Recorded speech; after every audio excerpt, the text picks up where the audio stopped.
Have you ever felt like no one is telling the truth about women anymore? That every conversation about them has become either blind praise or intense bitterness?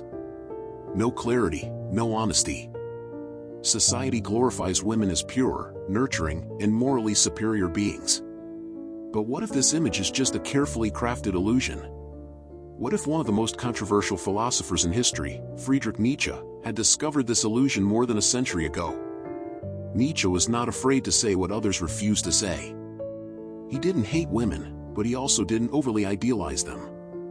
While most thinkers of his time either ignored women or placed them on a pedestal, Nietzsche dug deeper. He asked, what lies beneath the surface? Not what men want women to be, but what they truly are. Beneath the social masks, beneath the ideals, beneath the roles imposed on them, he saw something uncomfortable, something few dare to face even today. Not because it's offensive, but because it's real. Nietzsche believed that the relationship between men and women is not based on equality or ideal love, but on instinct, power, and survival. And the more you look around today, the more his vision seems strangely accurate. This text is not about blaming women, nor about glorifying men, but about confronting a deeper truth. A truth that reveals the hidden forces behind sexual attraction and the power struggle between the sexes. Nietzsche didn't offer comforting answers. He offered something more valuable, the chance to see the truth clearly. So, if you're tired of the lies, if you're ready to see beyond the romantic illusions, and face the honest and direct truth, stay with me. Because once you understand how Nietzsche saw women, you may never look at love, power, or identity the same way again. The illusion of the perfect woman. Nietzsche believed that men don't truly love women, but love the idea of women. An embodiment, a carefully crafted fantasy that makes them feel safe, inspired, and even superior. He called it romantic esteem. A dangerous lie that says that women are naturally good, innocent, sensitive, and morally superior.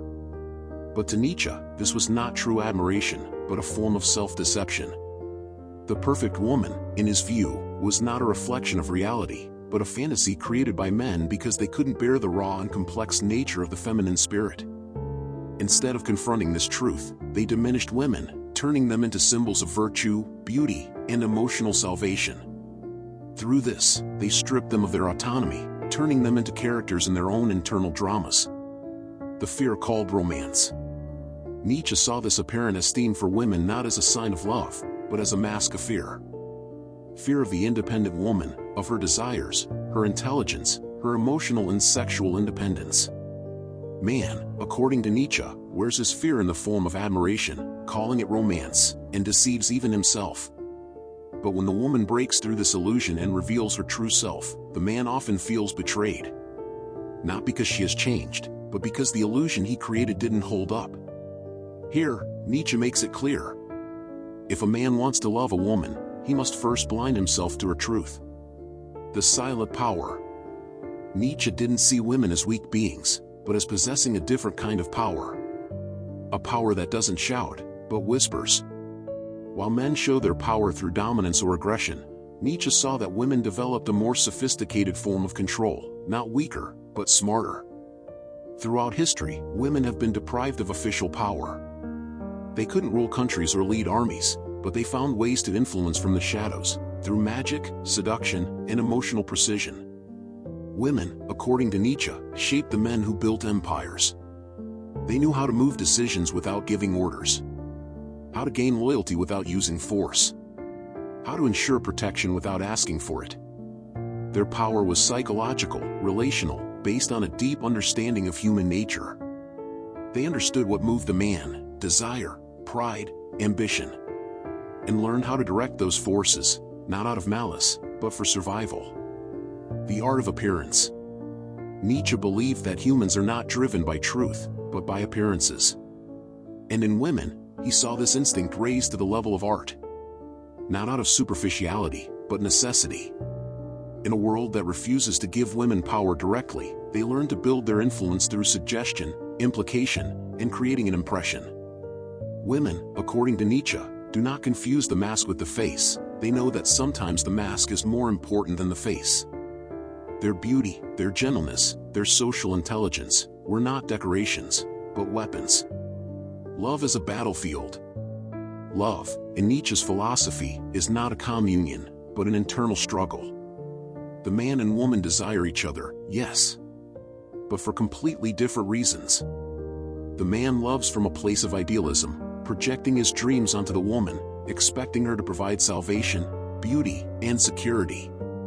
As for the woman, love for her is instinctual, revolving around survival, protection, and superiority in a world that offers her little. Nietzsche saw this not as malice, but as a biological and cultural construct. And what disturbs him is that we embellish this struggle, calling it romance, while at its core, it's a negotiation for power. The rise of the independent woman. Nietzsche saw the woman who frees herself from needing a man as becoming a natural force.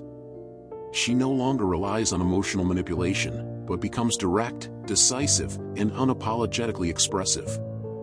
This kind of woman, according to Nietzsche, frightens society because it shakes the foundations upon which it was built. Not because the woman is incapable, but because the man is not used to a woman who doesn't need him.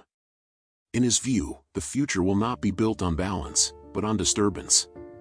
On a struggle that redefines identity for both sexes. Because when a woman stops asking for permission, the old world loses control. The truth as it is. Nietzsche didn't write about women to insult them, but to uncover the illusion. For truth, to him, was sacred, even if it was harsh. He believed that relationships are built on mutual illusions. Each party projects their fantasies. Each party hides their weakness. Each party tries to win, without admitting they are playing a game. But what happens when both parties stop wearing masks? When the man no longer worships the woman, and the woman no longer deceives him? When neither seeks control, but stands in full awareness of who they truly are? Here, Nietzsche says, a real relationship begins. A relationship not built on fear or need, but on mutual awareness of strength, weakness, and potential. But this kind of relationship is rare, and requires courage. It requires the man to let go of his bitterness, and the woman to let go of her anger. It requires both parties to relinquish the illusion of eternal harmony and accept the truth that real connection only happens after the illusions fade. If you've reached this point, you're ready to see things through Nietzsche's eyes. Not as the stories are told, but as they truly are. Deep, complex, sometimes harsh, but real.